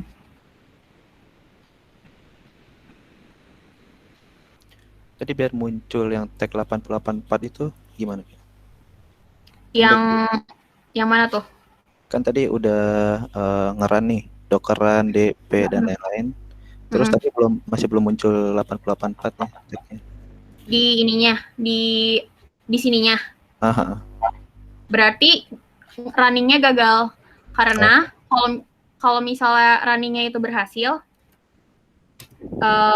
misalnya kalau runningnya itu berhasil, kalau kita list, nah ini dia udah ada penjelasannya portnya 80, 80, 80, 84. Otomatis mesinnya itu udah ngebuka port yang ini. Kalau misalnya gagal, kamu bisa ngecek docker ps strip a itu buat ngelis semua kontainer yang running sama kontainer yang nggak running. Contohnya kayak gini nih, kan tadi kan aku gagal tuh bulletin yang kedua aku gagal kan karena port 8084 udah dipakai. Jadi kontainernya terbuat tapi dia nggak ke running. Kayak gini. Kalau misalnya ke running dia udah ngebuka portnya. Kalau misalnya dia nggak ke running ya kayak gini. Terus Nah, buat supaya tahu kenapa sih kok dia nggak ke running, errornya di mana? Itu bisa dilihat di Docker logs strip 2 details, terus spesifikasi nama kontainer yang mau dicek. Misalnya bulletin 2 kan, berarti bulletin 2. Loh, kok nggak ada? Kok nggak ada ya? Bentar. Kenapa dia? Gini. Karena ini errornya itu di port kan. Tapi kan dia udah ngasih tahu kan tadi pas kita mau nge-running kalau misalnya ini bind for 8084 failed karena port is already allocated. Kalau misalnya Docker logs details ini tuh buat ngecek image-nya itu buat ngecek apa ya, maksudnya kayak dia tuh jadi kalau misalnya kayak gini kontainer itu berhasil dibuat tapi nggak berhasil di running di port tersebut. Nah kalau misalnya logs details ini itu tuh buat ngecek kontainer yang gagal dibuat. Kalau ini kan dia kontainer berhasil dibuat tapi gagal di running. Kalau misalnya logs ini buat ngecek logs kontainer yang gagal dibuat kayak gitu. Biasanya kalau gagal dibuat itu di sini ada statusnya gitu kan. Kalau ini kan statusnya created kan. Biasanya kalau gagal itu statusnya exited. Nah, itu dicek tuh kalau misalnya statusnya exited berarti ada errornya. Bisa dilihat di logs details. Kayak gitu. Gimana? Agak otak pertanyaan ini. Menurut kakak apakah Dev lebih ke posisi kerja atau secara kultur? Bagus, oke. Bagus pertanyaannya. Jadi sebenarnya the idea of DevOps itu sendiri sebenarnya dari culture. Kalau misalnya kalian pernah lihat logo DevOps yang bentuknya infinity itu, yang development, test, monitoring, dan lain-lain itu, pokoknya yang bentuknya infinity, itu sebenarnya culture kan. Gimana caranya supaya dari perpindahan dari development ke production itu tuh terjadi secara automate. Makanya kenapa ya DevOps? Karena DevOps itu melibatkan dua hal, development dan operations. Nah, kalau ditanya lebih ke posisi kerja atau sekedar culture, dua-duanya. Karena DevOps itu ngebutuhin orang yang bisa bikin proses dari development ke operation itu tuh terjadi secara automate. Makanya kenapa ada DevOps engineer. Tugasnya DevOps engineer itu apa? Tugasnya bikin, ya dia harus ngekonfigurasi misalnya pipeline supaya dari development itu ke productionnya itu bisa secara automate, atau si DevOps engineer ini harus bikin tools yang menunjang culture DevOps ini gitu. Kayak misalnya automate bikin misalnya dari segi scaling, tadi yang kita bahas sedikit soal scaling. Misalnya dari segi scaling, kalau dulu misalnya sebelum ada culture DevOps, kalau demand dari aplikasinya itu banyak, kita scalingnya secara manual kan, nambahin server. Tapi dengan adanya DevOps culture, si DevOps engineer ini tuh harus bisa bikin gimana scalingnya ini tuh udah secara automate gitu, nggak secara manual lagi nambahin servernya, tapi kayak harus bisa kayak misalnya aplikasinya itu demand-nya udah nambah banyak, servernya harus bisa nambah sendiri, kayak gitu tuh. Jadi DevOps itu kalau ditanya posisi kerja atau sekedar culture, dua-duanya. Posisi kerja yang membuat tools buat nerapin si culture DevOps itu sendiri. Semoga menjawab. Mau nanya, Kak, kontainer yang ada di Docker itu bisa saling berhubungan nggak? Bisa. Ini bagus banget pertanyaannya. Jadi karena ini basic banget, kita cuma bahas Docker file. Tapi kalau misalnya kita mau ngehubungin antar sesama kontainer, itu kalian bisa pelajarin yang namanya Docker Compose. Docker Compose, aku klik di kolom chat ya. Docker Compose. Itu kalau misalnya kita mau bikin antar kontainer itu saling berhubungan. Terima kasih atas jawabannya. Iya, sama-sama.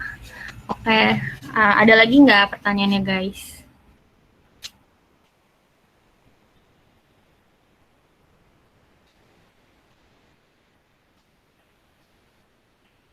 Oke, semoga bedanya Docker dengan Kubernetes apakah karena ini pertanyaan bagus juga. Jadi kayak gini. Tadi aku kan bahas sedikit soal scaling. Kubernetes ini tuh fungsinya buat dia ibaratnya sebagai, kalau misalnya di dalam paduan suara, dia ibaratnya sebagai konduktor dari paduan suara itu. Makanya kalau misalnya kalian pernah dengar Kubernetes itu bagaikan sebuah orkestra, itu benar. Karena Kubernetes itu tuh ibaratnya konduktor. Jadi gini, misalnya dia itu bisa ngatur dia tuh fungsinya ngatur kontainer mana nih yang jalan. Misalnya ada beberapa kontainer yang berjalan di dalam satu server. Kubernetes ini bisa ngatur kapan kontainer yang si A itu naik dan kapan kontainer yang si B itu naik. Kapan kontainer yang si A itu harus turun dan kapan kontainer yang si B itu harus turun. Ini bisa digunain ketika kita pengen yang tadi aku bilang proses automate scaling secara horizontal. Misalnya kayak ketika demand dari aplikasinya itu sedikit, aku pengen kontainernya itu cuma satu. Itu kita bisa atur pakai si Kubernetes.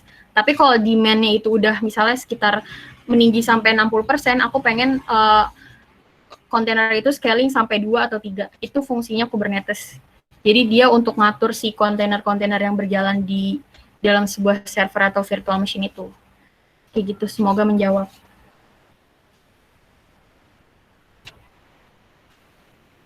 Ada lagi nggak yang nanya? Perbedaan dengan Postman maksudnya. Postman atau Postman? Aku nggak pernah dengan Postman sih. Mungkin aku nggak tahu sih, aku belum pernah. Oh, Postman, pernah dengar nggak ya? Maaf banget, aku kayak belum bisa jawab karena aku belum pernah pakai Postman. Kalau Kubernetes aku udah pernah coba-coba sedikit, tapi kalau Postman aku belum pernah tahu. Sorry banget ya. Mungkin nanti aku belajar dulu lagi.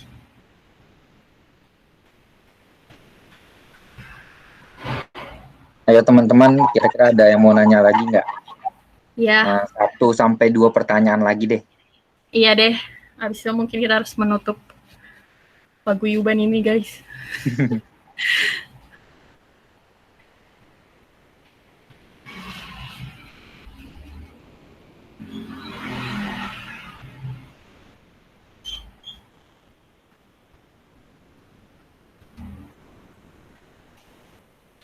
Mungkin aku jangan deh, aku oke. Mungkin sorry. Berarti untuk konsepnya mirip dengan VM yang ada pada Proxmox. Bedanya di automation scale.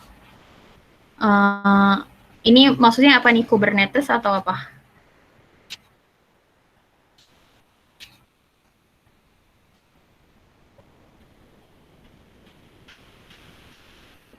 Konsep yang mana nih? Konsepnya Docker atau konsepnya Kubernetes?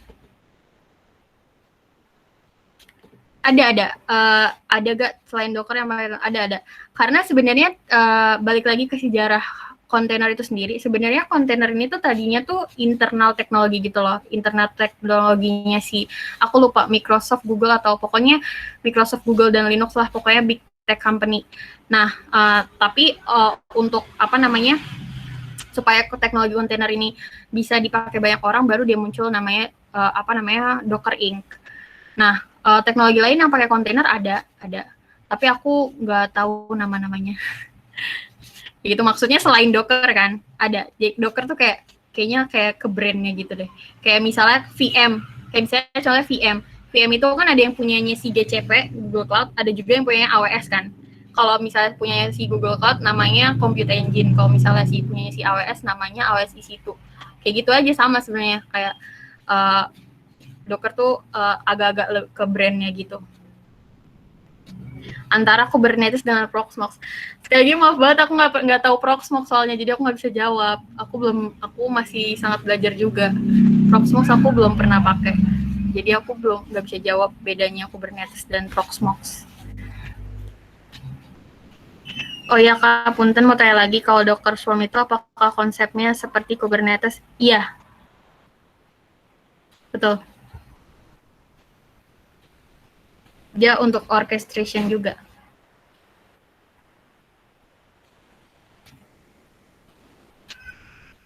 Ada lagi? Aku mau nanya lagi dong. Apa tuh? Itu tadi bedanya yang Docker terus Kubernetes sama satu lagi apa ya? Istio kalau salah, itu apa ya? Kalau misalnya bedanya Docker sama Kubernetes, jadi Docker itu kan kontainernya kan. Kubernetes itu orkestranya. Jadi dia tuh bisa kita pakai buat ngatur kontainer-kontainer yang kita punya. Kayak yang tadi aku bilang, misalnya dalam kita punya Kubernetes cluster nih, isinya kontainer aplikasi kita. Nah, kita tuh bisa ngatur, misalnya aku punya aplikasi backend, misalnya API backend di dalam sebuah kontainer. Nah, si Kubernetes ini bisa kita pakai untuk ngatur, misalnya kalau misalnya demand ke si API backend ini cuma sekitar 10%, ya berarti satu aja kontainernya. Tapi kalau misalnya dia udah naik sampai sekitar 60%, ya tambahin misalnya 2 kontainer kayak gitu. Si Kubernetes itu bisa dipakai buat ngatur jumlah kontainer, ngatur scaling dan sebagainya kayak gitu. Dia makanya sebutnya orchestration karena dia kayak yang ngatur. Semoga terjawab. Bedanya Docker dan kontainer ya. Bedanya Docker dan ini apa Kubernetes, sorry. Kalau sama Istio? Kurang tahu deh, aku nggak pernah pakai Istio juga, sorry. Nggak pernah pakai Istio, jadi nggak bisa jawab. Maaf ya. Keren nih, bakal ada event lanjutan nggak terkait. Ya ampun, makasih, keren. Sebenarnya TBH tadinya tuh aku tuh sebenarnya bukan yang kayak anak Docker banget gitu, anak Docker banget. Sebenarnya tuh tadinya tuh aku sama Rehan itu planningnya tadinya bukan mau bawain Docker, malah kita tuh karena aku itu tadinya punya experience sebagai DevOps engineer part time, tadinya kita mau bawain soal CI/CD pipeline. Nah, tapi buat bikin CI/CD pipeline itu aku mau implement Docker juga. Nah, makanya aku nanya sama Rehan, tapi teman-temannya udah pada tahu ini belum, udah pada tahu Docker belum. Nah, ya udah daerah bawain Docker deh. Apa sih pertanyaannya apa, jawabnya apa? Nah, itu dijawab tuh sama STTNF, kalau mau ada event lanjutan bisa disampaikan di form feedback ya. Nah, kayak gitu. Bakal lanjut CI/CD Kakak. Kalau misalnya kalian pengen mungkin bisa bisa disampaikan di form feedback. Wah, mantap. Aduh. Kayak gitu deh pokoknya. Ya, gimana teman-teman? Udah cukup dengan workshop hari ini dari Kak Casey? Semoga Paling cukup. kalau misalkan nanti emang pengen ada Docker lanjutan segala macamnya, kalian bisa ngisi di ini kali ya, form feedback-nya. Ini yang feedback-nya bakal saya taruh di kolom chat. Betul. Nah, jadi sekalian ngasih tahu juga nih, form feedback ini tuh buat nanti kalian dapat sertifikat. Jadi sertifikatnya itu nanti kurang lebih diproses 7 hari.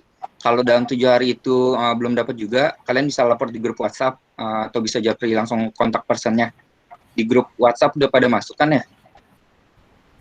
Oh ya, kalau buat yang belum masuk ini ya, silakan masuk aja ke grupnya. Ini aku coba share linknya ke chat ya sebentar.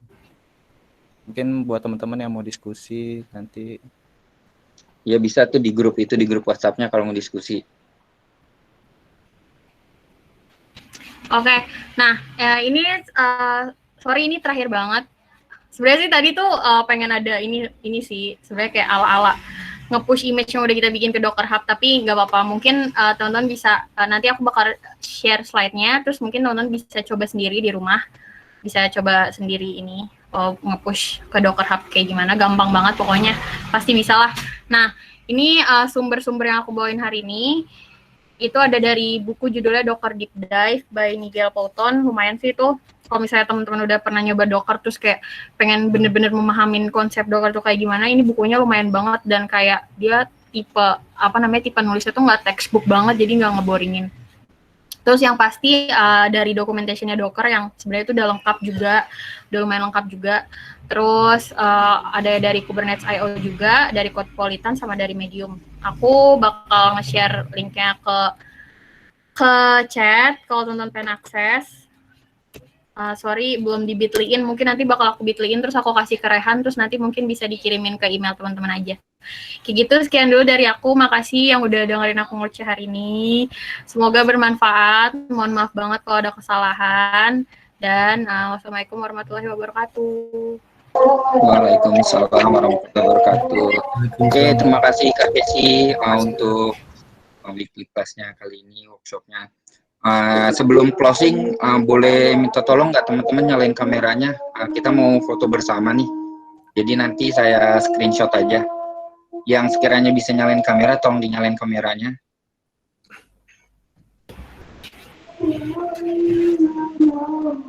Ya, monggo teman-teman dinyalakan kameranya.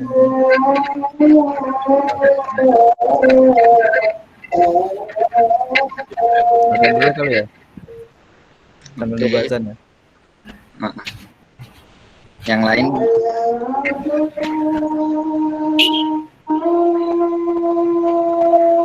Sebentar ya. Mantap ya. Oke, masih ditunggu yang mau aktifin kameranya.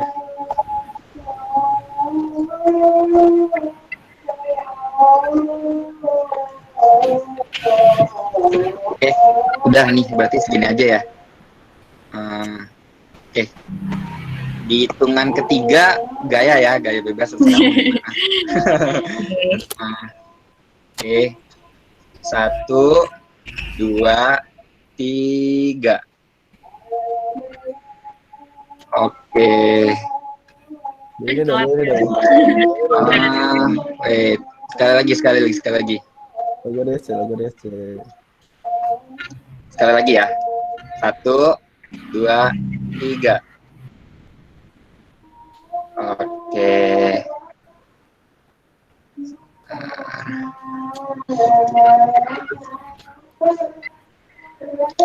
Oke. Udah mau ngingetin itu aja sih teman-teman. Alhamdulillah event kita sekarang udah selesai. Sekali lagi makasih banget buat teman-teman yang udah nyempetin waktunya buat hadir di event DSCNF kali ini.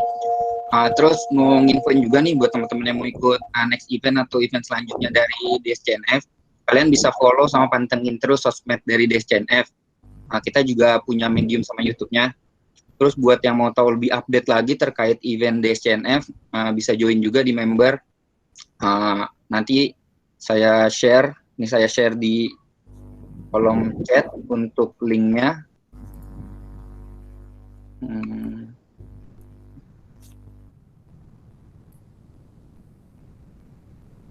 Untuk kalau yang mau join member di website event DSCNF, terus mau ngingetin lagi kalau jam 4 sore ini bakal ada event dari Google nih, judulnya itu Welcome to Skills Level Up.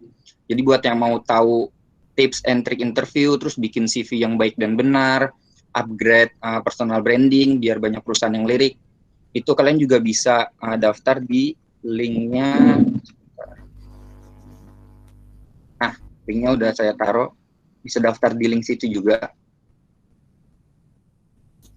Oke, sekian, terima kasih buat teman-teman semua yang udah nyempetin waktunya. Sekali lagi makasih banyak buat Kak Kesi udah memberikan workshop ke kita semua. Semoga bermanfaat semuanya. Sekali lagi saya Alfi Syahar selaku moderator undur diri. Assalamualaikum warahmatullahi wabarakatuh. Waalaikumsalam. Makasih semuanya. Makasih Kesi. Jangan lupa nanti jam 4 join ya. Ada event dari Google. Barangkali ada yang mau tahu cara gimana sih Google nge-hire karyawan kayak gimana sih gitu. Jangan lupa nanti nanti jam 4 sih acaranya. Kalau buat yang belum daftar masih bisa daftar. Oke, paling itu aja. Sekali lagi makasih semuanya. Makasih Alfi, makasih Kesi. Udah, aku live duluan ya. Thank you guys. Bye.